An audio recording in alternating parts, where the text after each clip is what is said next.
আজকে সয়াবিন বানাবো একটু অন্য সিস্টেমে, দেখতে থাকো। আমি প্রথমে একটা ননস্টিকের প্যান বসিয়ে দিয়েছি। এখন অবধি আমি গ্যাসটা জ্বালাইনি, কিন্তু এখন গ্যাসটা জ্বালিয়ে দেবো। ননস্টিকের একটা প্যান বসিয়ে দিলাম।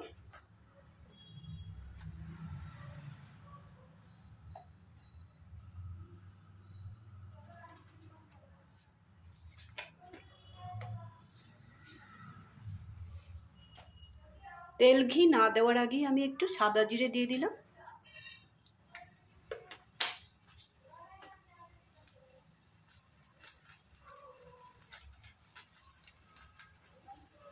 এখন গ্যাসের ফ্লেমটা একটু কমিয়ে দিব।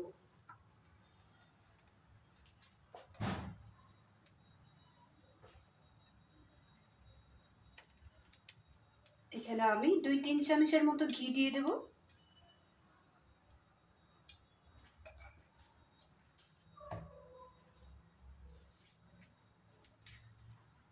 এখানে আলু একটু বড় সাইজ করে কেটে রেখেছি, সয়াবিনটা একটু ভিজিয়ে রেখেছিলাম।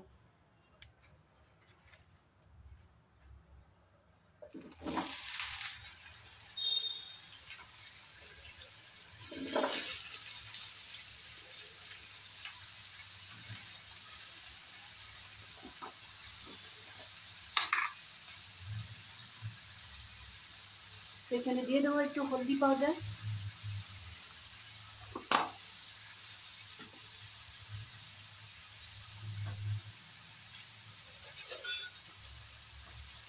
গ্যাসের ফ্লেমটা এই সময়টাতে একদমই সিমে রাখবে।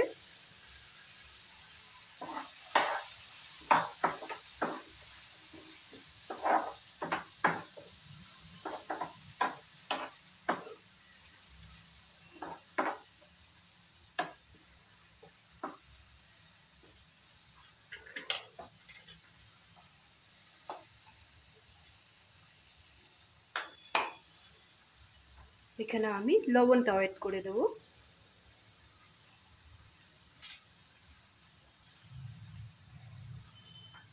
এখানে নিয়েছি রসুন, আদা, পেঁয়াজ আর কাঁচা লঙ্কা। আর একটা জিনিসও ব্যবহার করব, একটু কাজু দিয়ে দেবো এখানে। সবগুলো একসাথে আমি একটা মিহি পেস্ট করে নেব।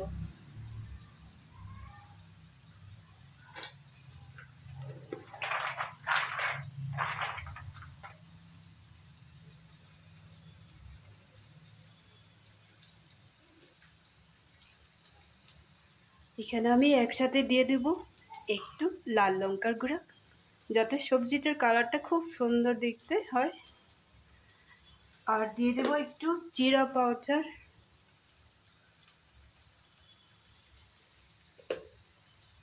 এটা দিবে যার যার হিসাব মতো।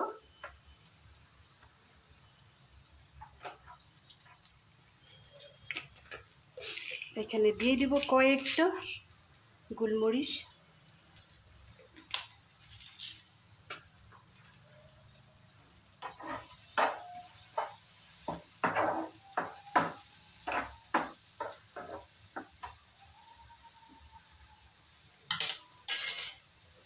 এখন খুব সুন্দর করে মিহি একটা পেস্ট বানিয়ে নেব। সব কিছু মিলিয়ে খুব সুন্দর একটা পেস্ট বানিয়ে নিয়েছি।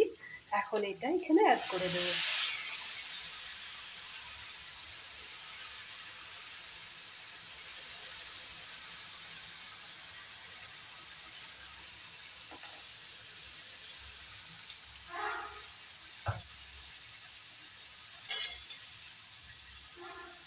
আলু আর সয়াবিনের সাথে এই মশলার পেস্টটা আমি খুব সুন্দর করে একটু সময় রান্না করে নেব।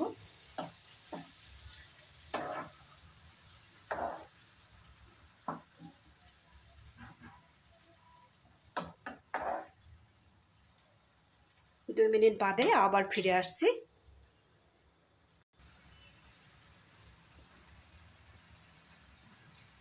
এখন এখানে দিয়ে দিব একটু চিনি, ব্যালেন্সটা ঠিক হওয়ার জন্য।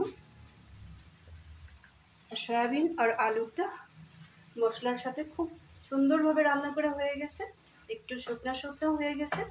এই সময়টাতে আমি জল ব্যবহার করব না। এখন এখানে দিয়ে দিব সামান্য পরিমাণে দুধ।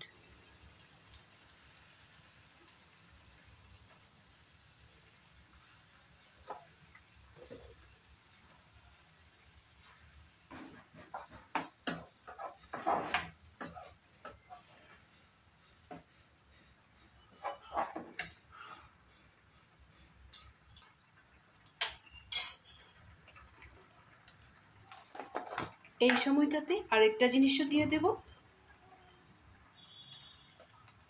একটু এলাচের পাউডার।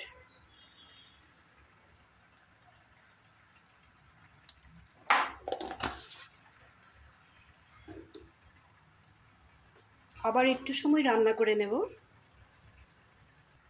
সয়াবিনটা আমার প্রায় রেডি হয়ে গেছে। এখন এখানে আবার একটু ঘি দিয়ে দেব, একদম কম পরিমাণে। আবার একটু ঘি দিয়ে দিলাম।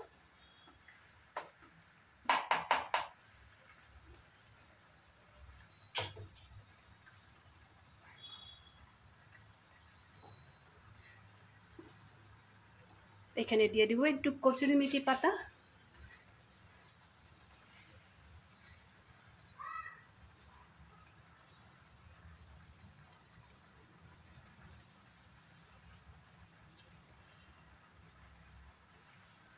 আর একটা জিনিসও দিয়ে দিব, ধনেপাতাটা বাড়িতে থাকলে দিবে, না থাকলে দিবে না।